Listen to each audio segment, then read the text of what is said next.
இந்த பக்கம்ல சின்ன பசங்க இருக்காங்கடா, பாத்துக்க. அவன் கையில பட்டுருமா. தீபக் பாண்டதுக்கு ஒரு புள்ளி. அடுத்தபடியாக ரூபன், தீபக் பாண்டியன் சார்பாக ரூபன் களமிறங்கியிருக்கிறார்.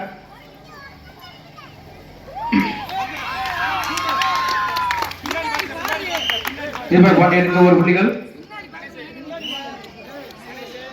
அடுத்தபடியாக மோகன்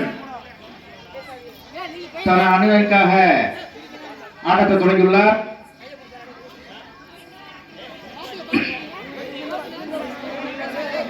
வெளியிலிருந்து யாரு பேசுவானா? கை தட்டி உற்சாகப்படுத்துங்கள்.